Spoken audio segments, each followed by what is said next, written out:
Bien, buenas. Nos toca hablar ahora la segunda clase de tórax, continuando con la parte de anatomía, la parte tórax 2, que es mediastino, la cavidad mediastínica. Para empezar, ¿qué es el mediastino? El mediastino es el espacio entre los dos sacos pleurales. Sabemos que la cavidad torácica se divide en dos cavidades pleurales, es decir, que están dentro de cada saco pleural, y el mediastino, que es el espacio central entre los dos sacos pleurales. De allí que la cara medial, la cara interna de cada saco pleural, se llama cara mediastínica. A eso se llama pleura mediastínica, pues, ¿no? La cara medial de cada saco pleural. Muy bien. El mediastino es un espacio virtual, ¿no? Con presión negativa. ¿Ok? Intensifica su negatividad durante la inspiración, y este incremento o intensificación de la negatividad del mediastino favorece el retorno sanguíneo a través de las venas, el retorno venoso de la sangre. Aquí tenemos, ¿no?, la cavidad pleural derecha, izquierda, y acá el mediastino. El mediastino. Perfecto. ¿Cuáles son los límites del mediastino? Hay un límite superior, por supuesto, que está avalado por el orificio superior del tórax, que es el orificio cérvico-torácico. Orificio cérvico-torácico. El límite inferior está dado por el músculo diafragma, tóraco-abdominal, ¿correcto? El límite anterior está dado por la cara posterior del esternón, manubrio y cuerpo, y el límite posterior está dado por las vértebras torácicas, las 12 vértebras T1 a T12, y los surcos verticales, surcos paravertebrales, tanto a la derecha como a la izquierda. Y los límites laterales, por definición, si el mediastino es el espacio entre los dos sacos pleurales, entonces el límite lateral siempre va a ser las pleuras mediastínicas.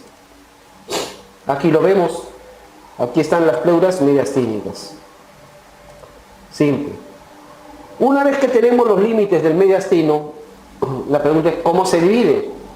El mediastino se divide por un plano horizontal que va del ángulo de Lewis a la vértebra T4. El ángulo de Lewis, el ángulo entre el manubrio y el cuerpo del esternón, que está entre el segundo arco costal de cada lado. Este plano horizontal cae sobre el borde inferior de la vértebra T4. Entonces este plano divide al mediastino en dos: mediastino superior y mediastino inferior. Esa es la división actual del mediastino. Luego, el mediastino superior, entonces, sus límites, ¿cuáles son?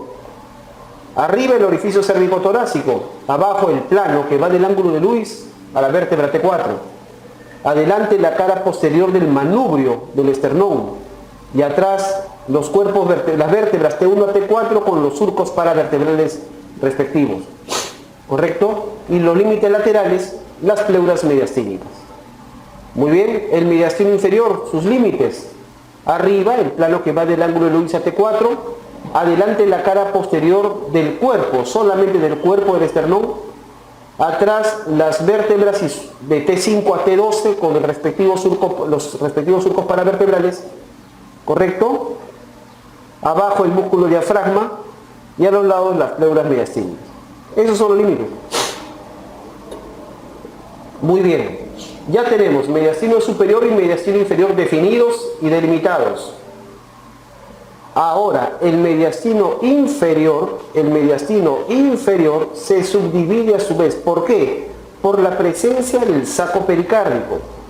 El saco pericárdico divide al mediastino inferior, porque el saco pericárdico está en el mediastino inferior nada más. Lo divide.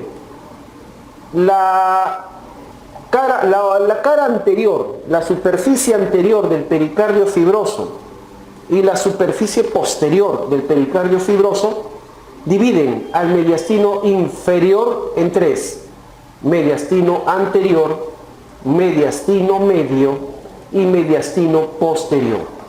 ¿Quedó claro? Así se divide el mediastino. Anterior, medio y posterior son partes del mediastino inferior. El mediastino anterior es el más pequeño de todos, el más estrecho de los mediastinos. Su límite anterior, o sea, límite superior, el plano que va del ángulo de Lewis a T4. Límite inferior, el músculo diafragma. Límite anterior, la cara posterior del cuerpo del esternón. Límite posterior, cara anterior del pericardio fibroso. Y los límites laterales es la pleura, pero la pleura acá se mete, forma el ángulo, forma una prolongación que se llama el receso pleural costomediastínico. Vamos a verlo ahorita en un corte horizontal. El mediastino medio. El mediastino medio, sus límites. Arriba, plano que va el ángulo de Lewis a T4. Abajo, el diafragma. Adelante, la superficie anterior del pericardio fibroso. Atrás, la superficie posterior del pericardio fibroso. Y a los lados, lateralmente las pleuras mediastínicas. ¿Correcto? Muy bien. El mediastino posterior, sus límites. Arriba, el plano que va del ángulo de Lewis a T4. Abajo, el diafragma. Adelante, la superficie posterior del pericardio fibroso. Atrás, las vértebras T5 a T12 con los surcos paravertebrales. Y a los lados, la pleura que forma una prolongación que se llama el receso pleural vértebro-mediastínico. ¿Ok? Acá vemos un corte sagital, ¿no? Mediastino superior. Y todo esto es mediastino inferior, que se divide en mediastino anterior, mediastino medio, mediastino posterior. Aquí está en un corte horizontal, exactamente. Aquí vemos, estas son las cavidades pleurales. Esta línea representa la pleura parietal. Esta línea negra representa la pleura parietal, derecha, izquierda. ¿Estamos? Cavidades pleurales. Acá está el mediastino. De rojo, aquí está representado el pericardio fibroso. El pericardio fibroso. Entonces, por delante, este es el mediastino inferior, sin duda. Ya que veo el pericardio, entonces es un corte en mediastino inferior. Por delante, este es el mediastino anterior. Luego, entre hoja anterior y hoja posterior del pericardio fibroso, mediastino medio. Entre hoja posterior del pericardio fibroso y vértebras con surcos paravertebrales, el mediastino posterior. ¿Correcto? Mediastino posterior. Entonces, miren cómo la pleura forma acá unos recesos, unos fondos de saco que se meten al mediastino anterior. Ese es el receso costomediastínico. Y el receso que se mete al mediastino posterior, vértebro-mediastínico. ¿Ok? Muy bien. Perfecto, ya hemos delimitado, hemos definido, hemos dividido, hemos delimitado a cada porción del mediastino. Eso tienen que dominarlo. Ahora la pregunta clásica: ¿qué estructuras ocupan cada mediastino? Pregunta clásica del examen. Entonces, yo he puesto una lista de elementos y trato de organizarlos de la siguiente forma. En primer lugar, hay elementos comunes. Hay elementos comunes a mediastino. Hay elementos que están, por ejemplo, entre el mediastino superior y el mediastino anterior. Están en los dos. Hay elementos que están en el mediastino superior y mediastino medio. Hay elementos que están en el mediastino superior y mediastino posterior. ¿Me dejo entender? O sea, elementos comunes entre mediastino superior y anterior, superior y medio, superior y posterior. Y hay elementos propios, exclusivos de cada mediastino. Vamos a ver entonces. Elementos comunes entre mediastino superior y mediastino anterior. Tenemos el timo o su remanente. Tenemos las arterias mamarias internas y las venas, ¿no? Es de los vasos que están acá cortados. Las arterias y las venas mamarias internas. Ellos están tanto en mediastino superior como en mediastino anterior. Ahora, estructuras propias, exclusivas del mediastino anterior. Los recesos pleurales costomediastínicos, que los hemos visto hace un momento.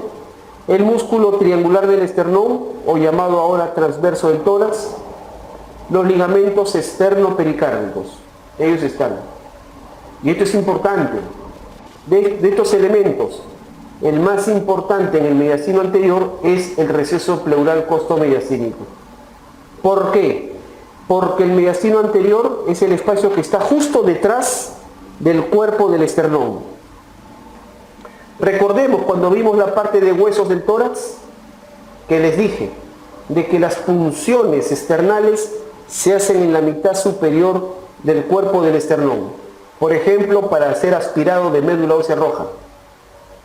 Si no se toma el cuidado, las precauciones respectivas, se puede perforar el esternón y la aguja entra al mediastino anterior y puede punzar accidentalmente o por negligencia el receso pleural costomediastínico, causando un neumotórax. Por eso todo paciente que se le hace una punción external con fines de aspirado de médula ósea roja, se le tiene que solicitar inmediatamente una radiografía de tórax para ver si no se ha causado un neumotórax por falla en el procedimiento. ¿Ok? Ahí está precisamente lo que les estoy diciendo. De azul acá está el saco pleural. Este borde anterior, ese es el receso costomediastínico. Y mírenme cómo las dos pleuras, la derecha y la izquierda, se juntan detrás de la mitad superior del cuerpo del esternón. Por eso que las punciones que se hacen acá tienen el alto riesgo de generar neumotórax. Y las guías dicen que hay que tomarle una radiografía de tórax. Muy bien, aquí vemos la cara posterior del esternón. Acá están las arterias y las venas, los vasos mamarios internos. ¿Ven? Están en el mediastino superior y en el anterior. Aquí está el músculo transverso del tórax o triangular del esternón. Este es el mediastino anterior. ¿Correcto? Muy bien, bastante simple. Ahora, elementos comunes entre el mediastino superior y el mediastino medio. Tenemos a cada lado el nervio frénico que ocupa el mediastino superior y el mediastino medio. ¿Correcto? Y junto con el nervio frénico están los vasos, es decir, arteria y venas pericardiofrénicas. ¿Correcto? Y además está la vena cava superior. El nervio frénico, la arteria y la vena pericardiofrénicas ocupan el mediastino superior y el mediastino medio, pero el mediastino medio fuera del pericardio, están fuera del saco pericárdico, no se meten al saco pericárdico, se encuentran entre el saco pericárdico y la pleura mediastínica. En cambio, la vena cava superior ocupa el mediastino superior y el mediastino medio se mete al saco pericárdico, está dentro del saco pericárdico. La vena cava superior tiene dos porciones, una porción extrapericárdica en el mediastino superior y una porción intrapericárdica en el mediastino medio. ¿Quedó claro? Muy simple. Ahora, elementos propios, exclusivos del mediastino medio. Aquí lo vemos más clarito, ¿no? Con los nervios frénicos. Aquí está la vena cava superior, ¿se dan cuenta? Muy bien. Aquí está, acá se ha retirado la cara anterior del pericardio. ¿Se entiende? Y vamos a ver elementos propios, exclusivos. Si estás dentro del saco pericárdico, estás en mediastino medio. ¿Correcto? Un juego de palabras. Los elementos que están dentro del saco pericárdico, exclusivos, están dentro del mediastino medio. Ahora, todo elemento que esté en el mediastino medio está dentro del saco pericárdico, respuesta falso, mentira. Los nervios frénicos, las arterias y venas pericardiofrénicas vienen del mediastino superior al mediastino medio, pero están fuera del saco pericárdico. ¿Quedó claro? Muy bien. Entonces, tenemos nosotros acá, en el mediastino medio tenemos el corazón, el órgano principal, exclusivo del mediastino medio, está dentro del saco pericárdico. Las arterias coronarias, que nacen de la primera porción de la aorta, sin duda, ¿correcto? Y el tronco pulmonar. Ustedes lo ven, están dentro del saco pericárdico, están en el mediastino medio. No digo toda la aorta, digo solamente primera porción de la aorta, es decir, aorta ascendente. ¿Correcto? Tronco pulmonar, está dentro del saco pericárdico. Muy bien. Elementos del mediastino superior. Elementos del mediastino superior. Exclusivos del mediastino superior, ¿no? Porque hemos visto, por ejemplo, elementos comunes entre el mediastino superior y el mediastino anterior. Hemos visto, por ejemplo, el timo y los vasos mamarios internos. Elementos comunes entre el mediastino superior y mediastino medio, nerviofrénico y los vasos pericardiofrénicos. Y ahora voy a mencionar elementos exclusivos propios del mediastino superior. Tenemos estos troncos venosos, ¿los observan? Los troncos venosos. Tronco venoso brachiocefálico derecho, tronco venoso brachiocefálico izquierdo. Los dos van a formar la vena cava superior, pero la vena cava superior está entre el mediastino superior y mediastino medio. En cambio, los troncos venosos son exclusivos. Los troncos venosos son exclusivos del mediastino superior. Tronco venoso brachiocefálico derecho, tronco venoso brachiocefálico izquierdo. ¿Correcto? Muy bien. Luego tenemos la aorta, segunda porción de la aorta, callado aórtico. Luego tenemos un ligamento, no sé si lo ven ahí, ligamento arterioso que está uniendo el callado de la aorta con el tronco pulmonar. Luego vemos acá, hay un nervio que baja, acá está el vago, ven ustedes, el nervio vago, el vago izquierdo que les voy adelantando. El vago izquierdo va del mediastino superior y se mete al mediastino posterior. Pero antes de meterse al mediastino posterior, el vago izquierdo suelta una rama que abraza por debajo al callado de la aorta.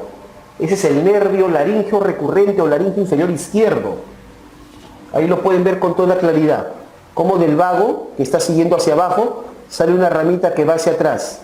Ese es el nervio laríngeo inferior o recurrente izquierdo y que está cruzando por detrás del ligamento arterioso. ¿Ok? Bastante simple. Entonces, esos son los elementos que encontramos en el mediastino superior. Aprovecho en este esquema primero para mencionarles lo siguiente. Los troncos venosos brachiocefálicos, derecho e izquierdo, los dos se originan de la misma manera.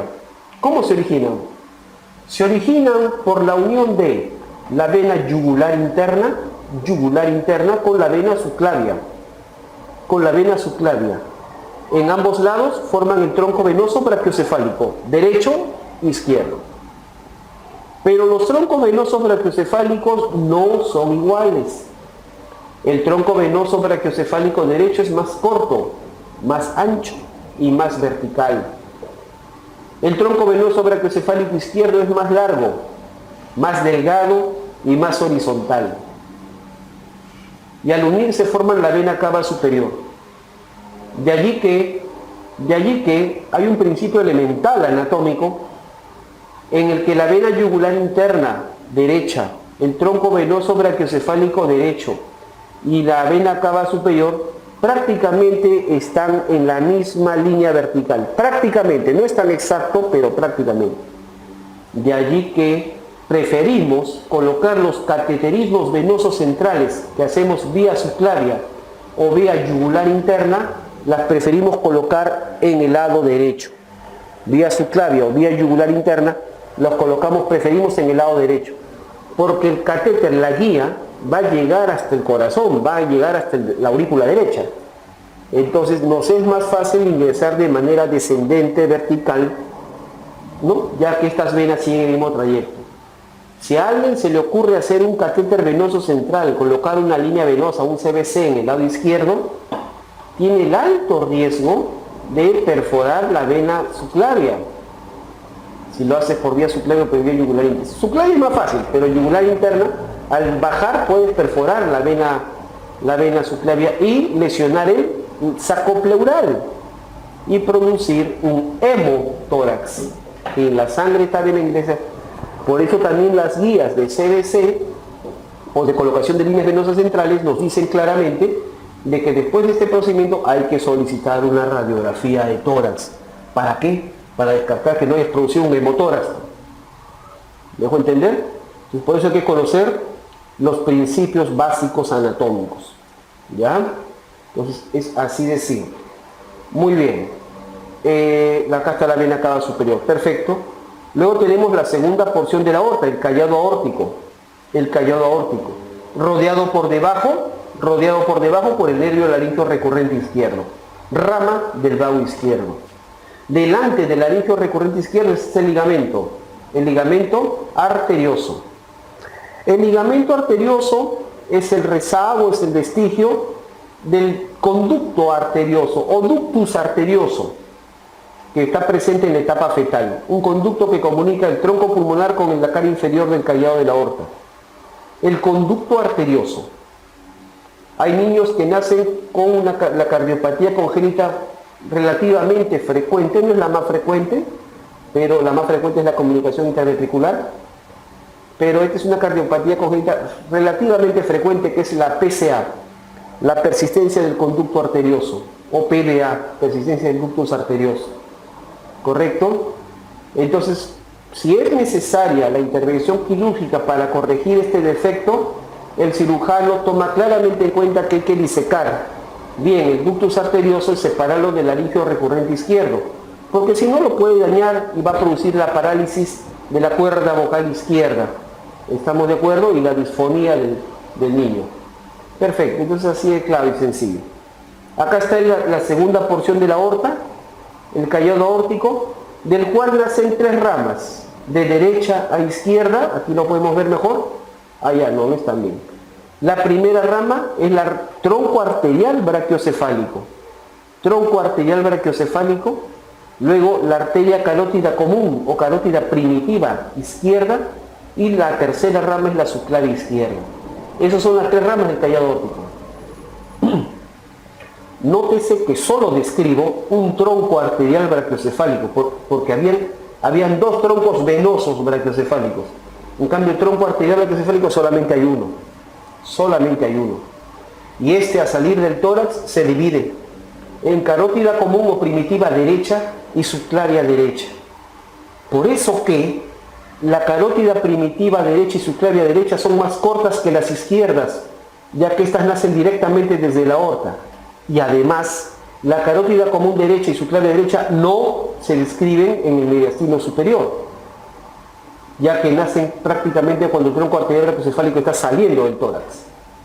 En cambio, en el mediastino superior sí se describen la carótida común izquierda y la subclavia izquierda. ¿Está claro? Y otro elemento, el último elemento exclusivo del mediastino superior en cuanto a tórax se refiere, es la tráquea. La tráquea está termina justo a nivel donde termina el mediastino superior, en el ángulo de luz con T4. ¿Correcto? Muy bien. Simple.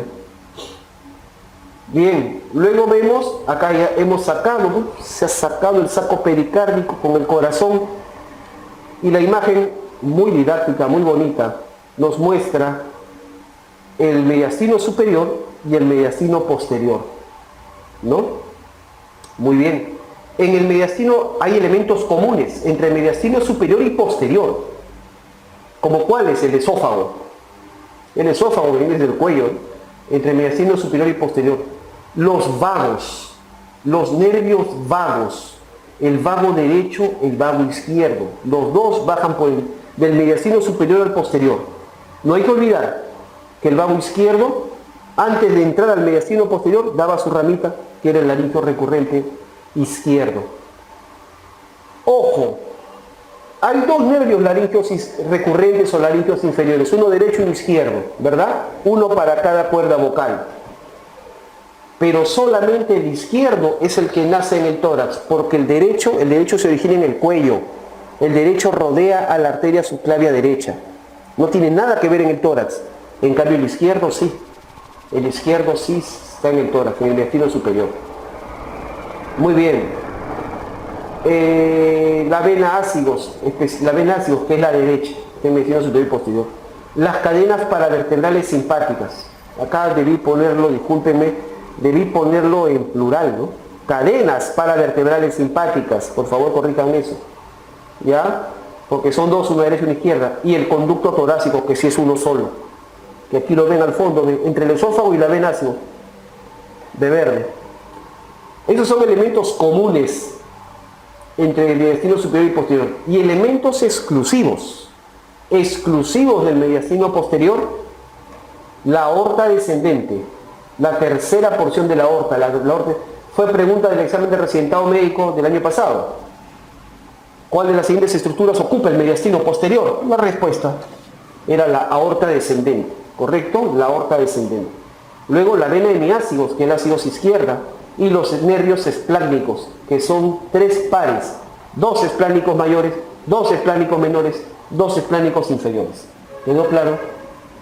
Muy simple, entonces ya saben los elementos. Ahí está, ¿ven? La aorta es el único, de todas las estructuras que he mencionado, es la única estructura que se da el lujo de ocupar 3 mediastinos. La aorta ocupa 3 mediastinos. La primera porción de la aorta ascendente, está en el mediastino medio. La segunda porción de la aorta, es decir, el callado aórtico, está en el mediastino superior. La tercera porción de la aorta descendente, está en el mediastino posterior. Mediastino posterior. Pues ahí está. La aorta ocupa 3 mediastinos. Medio, superior y posterior. La pregunta del examen del año pasado en residencia médica es: ¿cuál de las siguientes estructuras ocupa el mediastino posterior? La respuesta era aorta descendente. Nada más, está en el mediastino posterior, porque entre las otras estructuras estaba el timo, no sé qué otras cosas más hay, que no tenían nada que ver ahí. ¿Ok? Muy sencillo. Ya está. Eso es, ahí está. Acá están los vagos, las cadenas paravertebrales simpáticas, ¿ven? Muy bien, acá están los espláncnicos. Espláncnico mayor, menor, inferior. Muy bien. Se acabó mediastino. Hablemos del saco pericárdico. El saco pericárdico en sí, ¿no? Y luego el corazón. Muy bien. Perfecto. El saco pericárdico es una membrana de naturaleza fibrocerosa. A diferencia del saco pleural, la pleura es serosa pura. El pericardio es fibrocerosa. Significa que el pericardio tiene 2 componentes, fibroso y seroso. Envuelve obviamente al corazón y parte de sus vasos, pues. Muy bien. El pericardio tiene dos componentes, fibroso y seroso. 2 partes tiene el pericardio, fibroso y seroso. El componente fibroso es el componente más externo, grueso, resistente. Se inserta por arriba en los grandes vasos, se pega a los grandes vasos, ¿ven? Y por debajo se inserta en el centro frénico, en la porción tendinosa del diafragma. No cubre la cara diafragmática del corazón. ¿Estamos de acuerdo? Se inserta rodeando. ¿Ok? Muy bien. Perfecto. Y el pericardio seroso, ¿correcto? Más interno, aquí lo podemos ver, ¿no? Está pegado al corazón, más interno, delgado, delicado, y posee 2 hojas continuas. El seroso se subdivide en parietal y visceral, ¿correcto? La hoja parietal, entonces acá tenemos pericardio fibroso, aquí lo vemos, el más grueso, de línea gruesa negra, pericardio fibroso, y acá el pericardio seroso, que se divide en 2, parietal y visceral. ¿Estamos de acuerdo? Ahí está. Entre las dos hojas de pericardio seroso se forma el espacio pericárdico. Entre las 2 hojas de pericardio seroso. Espacio pericárdico, en el cual hay una pequeña cantidad de líquido. El líquido pericárdico en un volumen de 30 a 50 centímetros cúbicos. ¿Ok? En el volumen de 30 a 50 centímetros cúbicos. Muy bien. El pericardio seroso forma recesos, forma unos espacios que acá los podemos ver. Los principales recesos o espacios son los denominados senos o recesos del pericardio. El seno o receso transverso, llamado seno de Theile con T de transverso, y el receso oblicuo o seno oblicuo de Haller. ¿Correcto? Receso oblicuo de Haller. seno oblicuo del pericardio y ocupados obviamente por líquido pericárdico. Ahí está, lo mismo. El receso transverso o seno de Taylor, ¿correcto? Un segundo, ya. Sus límites, es un receso en forma de un túnel, ahí lo ven, en forma de un túnel. Sus límites, por delante está la arteria aorta, la aorta ascendente, la primera porción y el tronco pulmonar. Y por detrás está la vena cava superior, la arteria pulmonar derecha. ¿Correcto? La arteria pulmonar derecha está detrás de la aorta, detrás de la vena cava superior. Muy bien, forman el receso de Taylor. El seno oblicuo de Haller es un receso en forma de una U invertida. Correcto, un receso en forma de una U invertida, cuyos límites, por delante está la aurícula izquierda. Aquí ha sido retirado el corazón, pero la cavidad cardíaca que está formando la pared anterior del receso de Haller es la aurícula izquierda. Y por detrás, como vemos acá, el relieve esofágico sobre el pericardio, ¿ven? El esófago. Por eso que cuando la aurícula izquierda crece, comprime al esófago. ¿Correcto? Entonces cuando hay un paciente, por ejemplo, con un crecimiento cardíaco, consecuencia de una insuficiencia cardíaca, y que viene acusando o mencionando que tiene disfagia, dificultad para la dilución de alimentos, pensamos en un crecimiento de cavidades izquierdas, especialmente aurícula izquierda.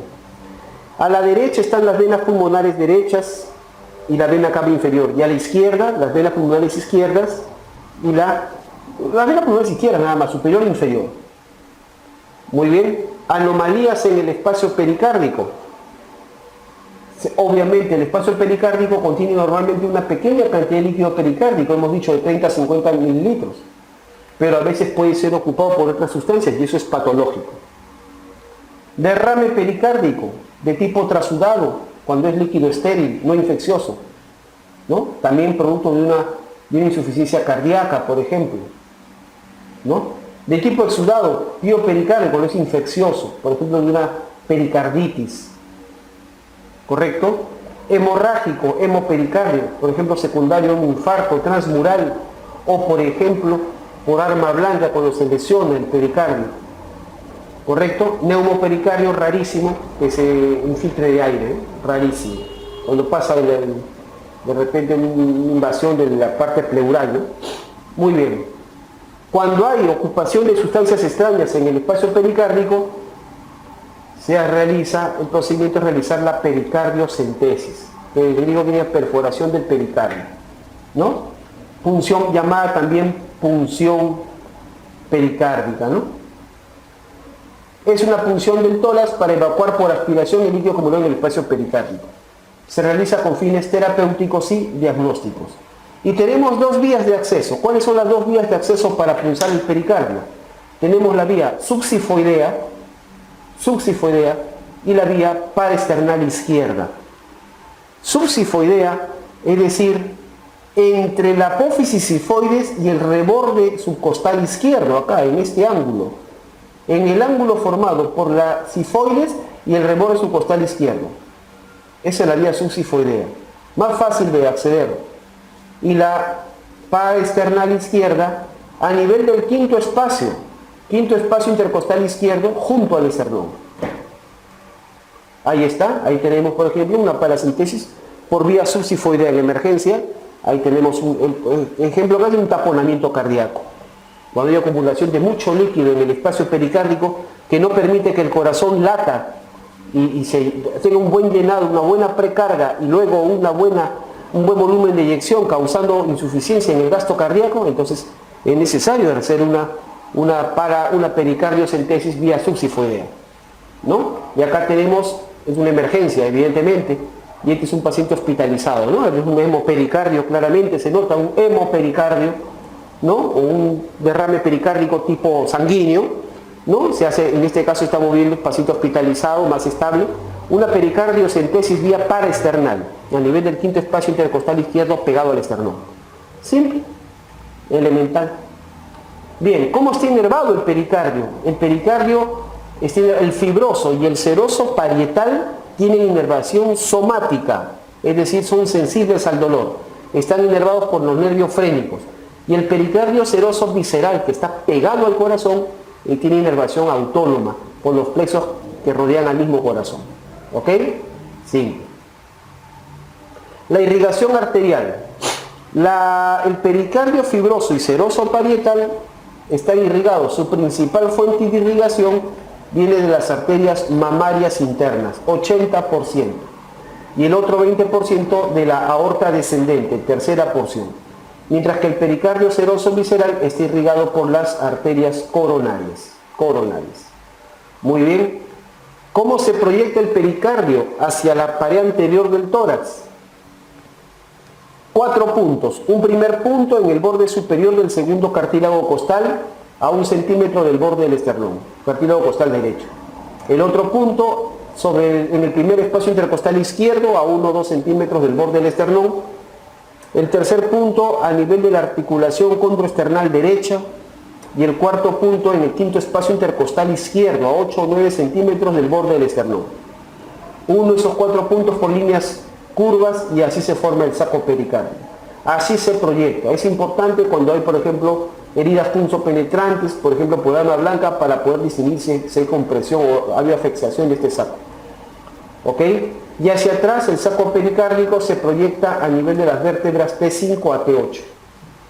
A nivel de las vértebras T5 a T8. ¿Ok? Sí. Bien, hablemos del corazón. Un segundito. Ok, hablemos del corazón.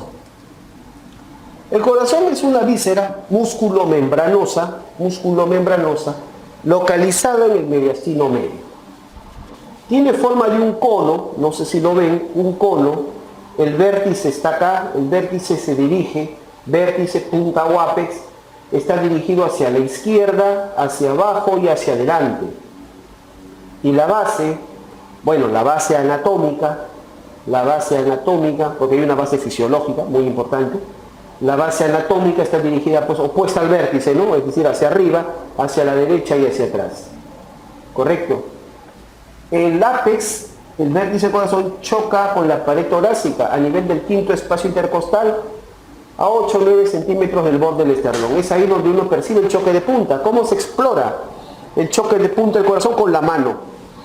Con el talón de la mano uno lo coloca ahí, a 8 o 9 centímetros del borde del esternón. O con la línea medio clavicular izquierda. Ahí es donde normalmente se debe palpar el choque de punta del corazón. Quinto espacio intercostal, un espacio debajo de la mamila, porque la mamila está a nivel del cuarto espacio. Un espacio abajo está el quinto espacio. El quinto espacio, a ese nivel normalmente. Es importante mencionar, por ejemplo, que en gestantes, en embarazadas, sobre todo en el tercer trimestre, es decir, al final de la gestación, por elevación del útero y las vísceras abdominales, el choque de punta del corazón se puede elevar al cuarto espacio intercostal, y eso es normal en las gestantes del tercer trimestre. Ahora, si en una persona que no está gestando, yo percibo el choque de punta, por ejemplo, en el quinto espacio, pero lo percibo más allá, más afuera de la línea medio clavicular, sospecho de un crecimiento de ventrículo izquierdo. Si lo percibo más bien el choque de punta por debajo del quinto espacio intercostal, sospecho crecimiento del ventrículo derecho. ¿Correcto? Muy bien. Simple. Ahora, algunas características físicas del corazón. En el recién nacido el corazón pesa alrededor de 30 gramos. ¿Correcto? Aumenta de volumen hasta los 7 años de edad, luego lo hace más lentamente, tiene un color rojo vinoso, es color guinda más o menos, rodeado de panículos de grasa, ¿no? En el adulto tiene un peso alrededor de 300 gramos. Pesa algo más en el sexo masculino que en el sexo femenino. Los hombres tenemos más corazón en términos anatómicos. ¿A qué nos referimos? ¿Por qué en el sexo masculino pesa más frecuentemente o pesa un poco más en el corazón en el estómago en el hombre? ¿Por qué? Porque el corazón en el hombre está más dispuesto para la actividad muscular. El hombre tiene evolutivamente más carga física. Por eso es que el corazón está preparado evolutivamente para tener más carga física. ¿Ok? ¿Cuánto mide? De base a vértice 12 centímetros. Ese es el eje mayor, el eje longitudinal del corazón. El eje transversal axial del corazón 8-9 centímetros y antero-posterior 6 centímetros. ¿Ok? Muy bien. Con respecto a la línea media, si yo trazo la línea media del tórax, la línea medio esternal, 2/3 del corazón están a la izquierda y 1/3 está a la derecha. El corazón está mantenido en su posición por el saco pericárdico, los pedículos, arterial y venoso, y la presión intratorácica. Funciones. Sí, está bien. Funciones del corazón. Bomba aspirante, succiona sangre a través de las venas, especialmente las aurículas. Las aurículas al distenderse, ¿no?, ayudadas por la presión negativa del mediastino, favorecen el retorno venoso.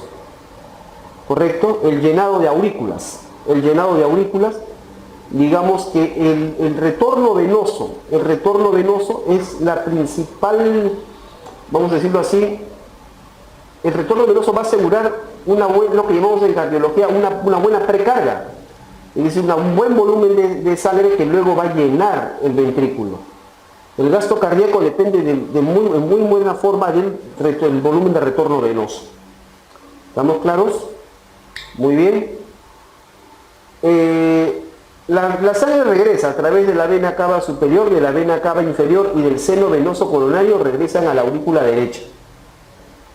Y por las venas pulmonares llegan a la aurícula izquierda. Una vez que el retorno venoso llena las aurículas, la sangre debe pasar a los ventrículos. ¿Correcto? Para darle la poscarga, es decir, la presión que ejercen los ventrículos. Entonces, expulsa la sangre a través de las arterias. El tronco pulmonar que nace del ventrículo derecho y la aorta que nace del ventrículo izquierdo. ¿Estamos claros? Elemental. Bien. El corazón posee 4 cavidades. 2 aurículas, o llamadas clásicamente atrios, aurícula derecha y aurícula izquierda, cuya importancia funcional de las aurículas es que son reservorios de volumen. Ellas se van a encargar de recibir el retorno venoso, de acumular sangre, de juntar sangre para luego pasar a los ventrículos. ¿Estamos de acuerdo? Es lo que en cardiología generan la precarga. La aurícula derecha recibe las venas cavas superior e inferior del seno venoso coronario, una de cada uno. La aurícula izquierda recibe 4 venas pulmonares, 2 del pulmón derecho y 2 del pulmón izquierdo. Asimismo, el corazón tiene 2 ventrículos, un ventrículo derecho y un ventrículo izquierdo. La importancia funcional de los ventrículos es que son cámaras de presión. La función de ejercer presión para expulsar la sangre. La sangre que llega de la aurícula llena el ventrículo tiene que ejercer presión para expulsar la sangre. Del ventrículo derecho se origina el tronco pulmonar, acá está, este es el ventrículo derecho, y de él se origina el tronco pulmonar. Un solo tronco pulmonar que luego se divide en dos arterias pulmonares, una arteria pulmonar derecha y una arteria pulmonar izquierda, una de cada una. Mientras que del ventrículo izquierdo que está acá, se va a originar la aorta, que cruza por detrás del tronco pulmonar. ¿Correcto? La aorta. Bien, aquí está. En el corazón entonces hay 4 cavidades. Y por lo tanto, funcionalmente decimos que el corazón se divide en dos mitades, 2 hemicorazones. El hemicorazón derecho y el hemicorazón izquierdo. Por el hemicorazón izquierdo, formado por la aurícula izquierda y el ventrículo izquierdo, circula sangre oxigenada, que se representa en todos los libros con el color rojo. Los vasos que se pintan de rojo es porque llevan sangre oxigenada. Mientras que por la aurícula y el ventrículo derecho cruzan sangre desoxigenada. Entonces, y estas sangres no deben mezclarse. Después del nacimiento, entre aurículas derecha e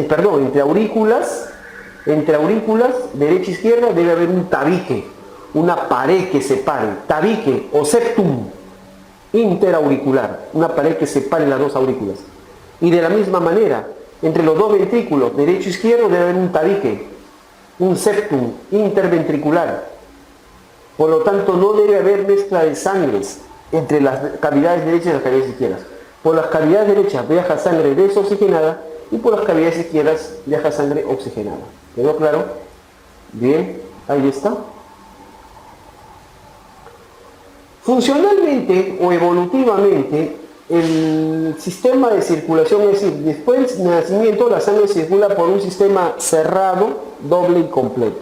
Sistema cerrado porque está confinado a vasos y cámaras. Y doble porque la sangre pasa dos veces por el corazón. Pasa una vez por el hemicorazón derecho y pasa otra vez por el hemicorazón izquierdo. ¿Correcto? Y completo porque no hay mezcla de sangres.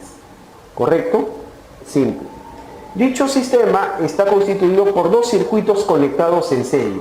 Uno se llama la circulación menor o pulmonar, y otro se llama la circulación mayor o sistémica. Veamos. La circulación, cada sistema se origina en un ventrículo y termina en la aurícula contraria, en la aurícula contralateral. No termina en la misma aurícula, en el lado contrario. Veamos. La circulación menor o pulmonar comienza en el ventrículo derecho.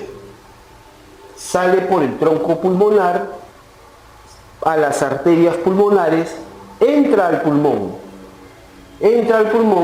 y ahí llega a la red capilar pulmonar, arteria pulmonar, red capilar pulmonar.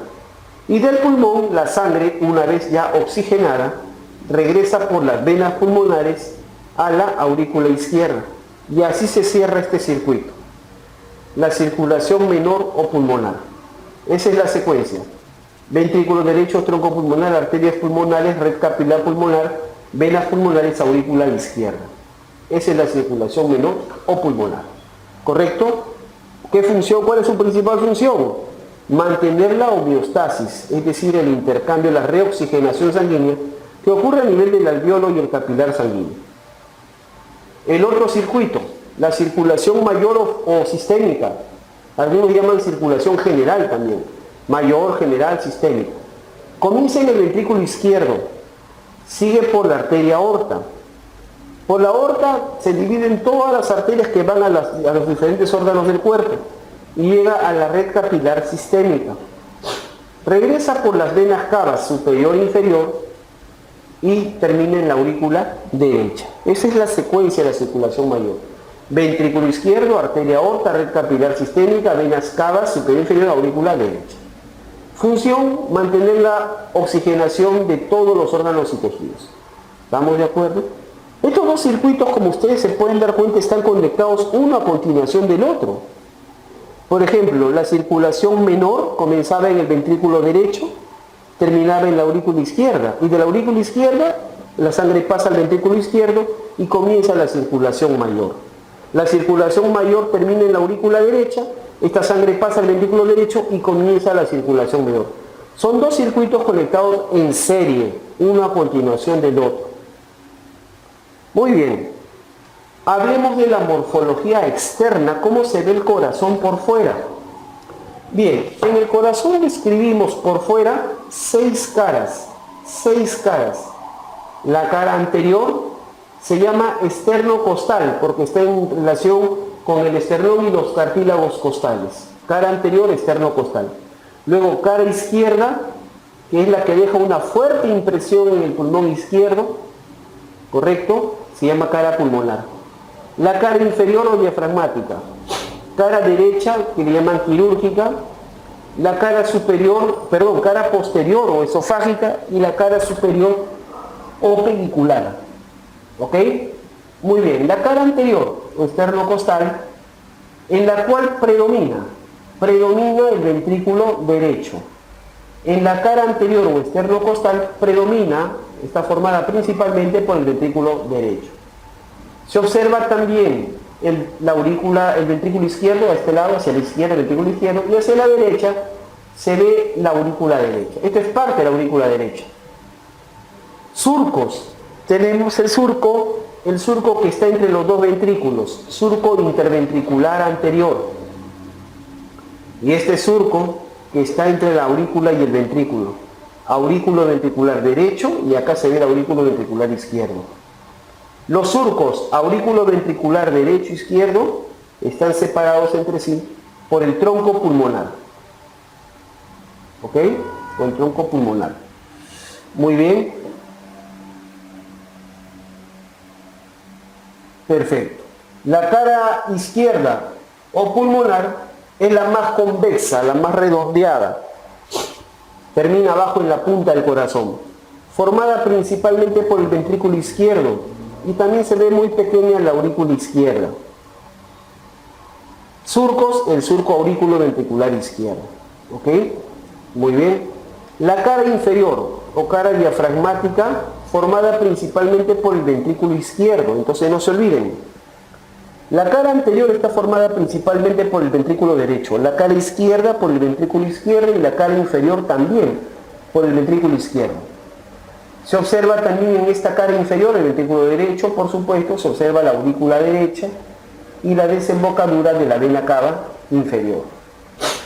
Surcos, acá está el surco interventricular posterior y los surcos aurículo ventricular derecho, perdón, izquierdo, aurículo ventricular izquierdo y aurículo ventricular derecho.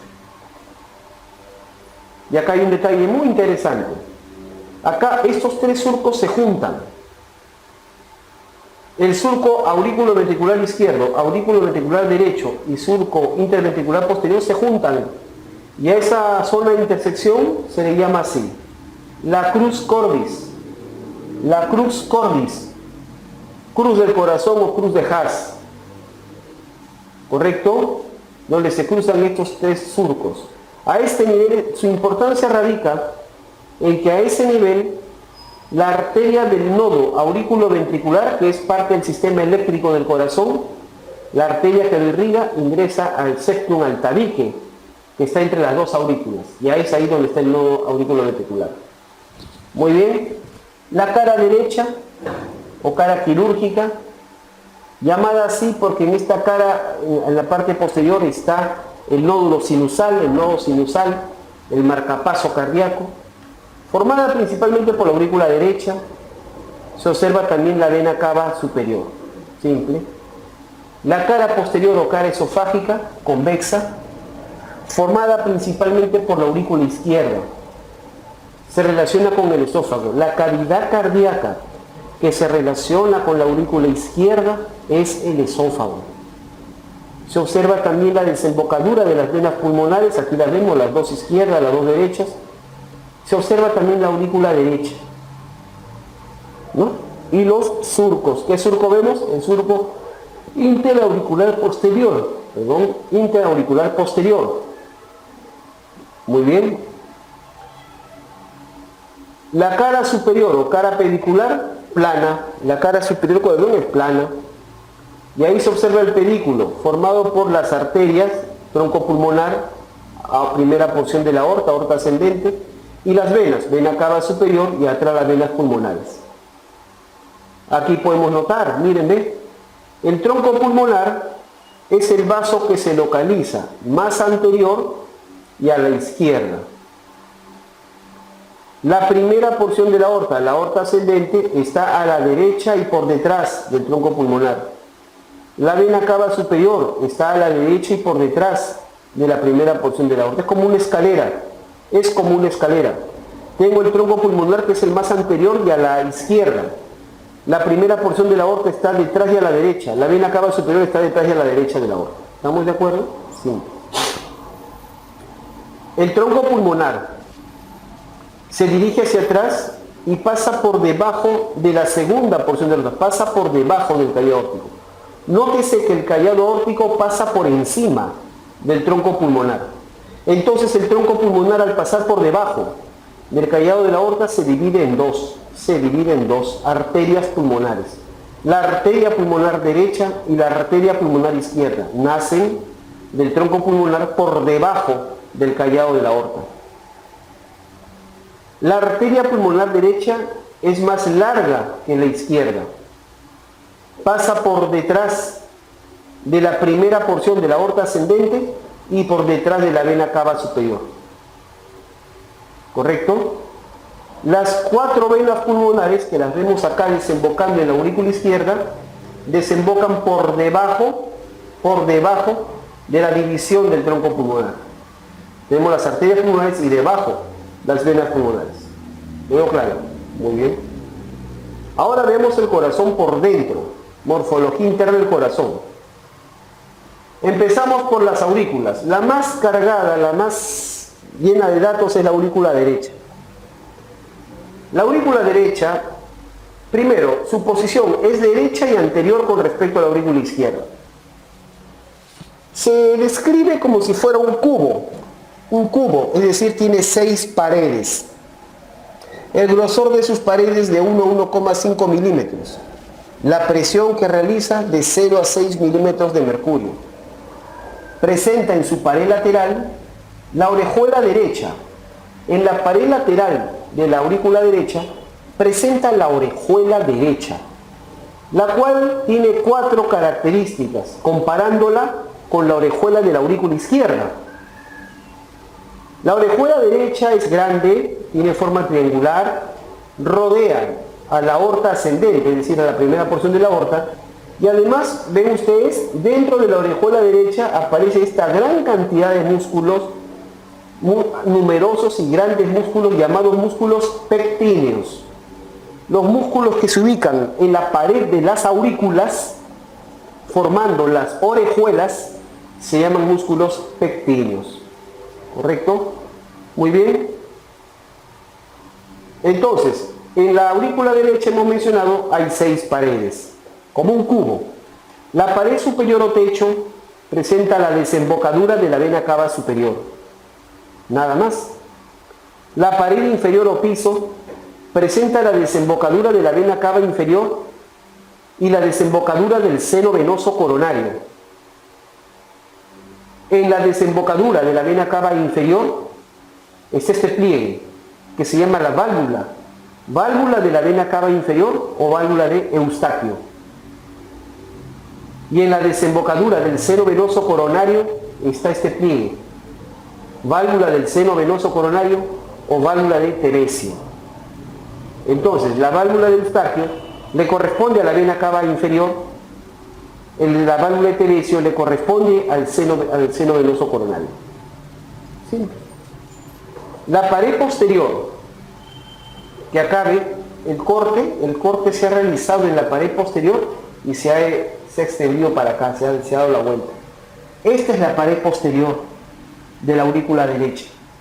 En la pared posterior vemos la cresta marginal o cresta terminal, esta cresta vertical que está bajando. La importancia de esta cresta marginal o cresta terminal que baja por la pared posterior de la aurícula derecha, la importancia de esta cresta es que de ella se están originando los músculos pectíneos que forman la orejuela. Y en esta cresta a veces vemos un pequeño tubérculo, a veces, no siempre se ve. El tubérculo intervenoso, porque está entre las 2 venas cavas, en realidad es el rezago del tubérculo intervenoso o del lower, que estaba presente en el feto. Y en esta pared posterior también vamos a encontrar el nodo sinusal, el marcapaso cardíaco, el que es parte del sistema eléctrico del corazón. El nodo sinusal o nodo sinoarterial de Creutzfeldt, así se llama, donde se ubica en la parte más alta de la pared posterior de la aurícula derecha, justo detrás de la desembocadura de la vena cava superior. Nada más. Y por último, acá, en la pared anterior de la aurícula derecha, tenemos el orificio que comunica la aurícula derecha con el ventrículo derecho. Y por eso se llama orificio aurículo-ventricular derecho, que contiene en sus bordes contiene el anillo fibroso. Y en ese anillo fibroso se está insertando las hojas que forman la válvula aurículo-ventricular derecha. Aurículo-ventricular derecha o válvula tricúspide, que como su nombre lo dice, está formada por 3 hojas o tres valvas. Una hoja anterior, una hoja posterior y una hoja medial o septal, por estar cerca del tabique al septo. ¿Correcto? Muy bien. La pared lateral, la pared externa de la aurícula derecha contiene la orejuela derecha y con grandes y abundantes músculos pequeños que ya los hemos descrito. La pared medial, la pared interna de la aurícula derecha, corresponde al septum, al tabique que la separa de la otra aurícula, de la aurícula izquierda. Aquí podemos observar nosotros la fosa oval, luego este reborde, limbo de la fosa oval o anillo de Lucens, luego delante acá un pliegue, un reborde que viene de la válvula de Eustaquio hacia arriba. Este reborde se llama la banda del seno y que contiene el tendón de Todaro, y que nos sirve, es útil para delimitar el siguiente elemento, que es el triángulo de Koch, cuyos límites son la banda del seno, que contiene el tendón de Todaro, la válvula de Teresio, con su prolongación anterior, y el borde medial, o la válvula, la valva medial, o septal de la tricúspide. Y así se forma este triángulo, el triángulo de Koch, que es importante porque en ese triángulo vamos a encontrar el segundo nódulo, el nodo auriculoventricular, que es parte del sistema de conducción del corazón, sistema de conducción eléctrica. Bien, se acabó la aurícula derecha. Hablemos de la aurícula izquierda. La aurícula izquierda es izquierda y posterior a la aurícula derecha. Presenta forma como de un huevo, forma ovoide. Sus paredes tienen un grosor de 2 a 2,5 milímetros y la presión que ejerce es de 5 a 15 milímetros de mercurio. Presenta en su pared lateral también la orejuela izquierda. La orejuela izquierda, comparada con la orejuela derecha, es más pequeña, con forma festoneada o amorfa, rodea o circunda al tronco pulmonar y además contiene escasos y pequeños músculos pectíneos. ¿Estamos de acuerdo? Escasos y pequeños músculos pectíneos. Muy bien. En la aurícula izquierda se divide en 4 paredes. Pared superior, desembocadura de las 4 venas pulmonares. Vamos a encontrar la desembocadura de las 4 venas pulmonares. En la pared inferior vamos a tener el orificio que comunica la aurícula izquierda con el ventrículo izquierdo. Ahí está el anillo fibroso y la válvula auriculoventricular izquierda, que se llama bicúspide o mitral. ¿Correcto? Y que tiene solamente 2 hojas, 2 valvas, anteromedial y posterolateral. Bien. La pared lateral de la aurícula izquierda presenta la orejuela izquierda, que ya la describí, tiene escasos y pequeños músculos pectíneos. Y en la pared medial, que corresponde al tabique o septum que separa la aurícula izquierda de la otra aurícula, de la aurícula derecha, vemos acá un pequeño pliegue que se llama la válvula del agujero oval o válvula de Parchap, así le llaman algunos libros. Bien, se acabaron las aurículas. Hablemos de los ventrículos. Los ventrículos tienen como importancia funcional ser cámaras de presión. Por lo tanto, el grosor de su músculo es más importante que el de las aurículas. ¿Correcto? Muy bien. Veamos. Los ventrículos poseen en su interior, tienen una característica interesante. Poseen en su interior numerosas, como vemos acá, numerosas trabéculas carnosas. Esto es lo que podemos ver con claridad. Cuando abrimos un corazón, disecamos y vemos el interior, vemos que el interior de los ventrículos es bastante irregular. Tiene una serie de trabéculas carnosas, así le decimos, trabéculas carnosas, y que son más grandes y más numerosas hacia abajo, cerca a la punta del corazón. Mientras más abajo del ventrículo vayas, más grandes, más numerosas son las trabéculas carnosas. ¿Estamos de acuerdo? Estas trabéculas carnosas las clasificamos en tres tipos o 3 órdenes. trabéculas carnosas de primer orden, segundo orden y tercer orden. Solamente a las trabéculas carnosas de primer orden le llamamos músculos papilares, porque son como papilas, pues como digitaciones, como dedos, músculos papilares. Y ahí lo tenemos. Las trabéculas carnosas de primer orden, es decir, los músculos papilares, son aquellas que tienen un extremo pegado a la pared del ventrículo y el otro extremo es libre, teóricamente, digámoslo así, el otro extremo es como un dedo. Las trabéculas carnosas o músculos de primer orden, ¿no? Las trabéculas carnosas de primer orden o músculos son como un dedo. Un extremo está pegado a la pared y el otro extremo es libre. Ahora, ¿para qué sirve este extremo libre del músculo papilar? Del extremo libre del músculo papilar se están originando las cuerdas tendinosas. Del extremo libre se están originando las cuerdas tendinosas que se van a dirigir hacia las hojas de la válvula aurículo-ventricular. Si estamos en el lado derecho, esta será la válvula tricúspide, y si estuviéramos en el lado izquierdo, esta será la válvula mitral, y a las cuales se están uniendo cuerdas tendinosas que provienen del extremo libre de los músculos papilares que están en el respectivo ventrículo. Las trabéculas carnosas de segundo orden son aquellas que tienen sus dos extremos pegados a las paredes. Sus dos extremos están pegados a las paredes, pero su cuerpo es libre. Son como un puente, son como puentes. Son pequeños puentes, ¿correcto? Que ayudan durante la contracción del ventrículo a juntar las paredes. Y por último, las trabéculas carnosas de tercer orden son aquellas que están completamente pegadas a la pared del ventrículo, forman simplemente relieves y también, por supuesto, contribuyen a la contracción de la pared ventricular. Muy sencillo. Muy bien.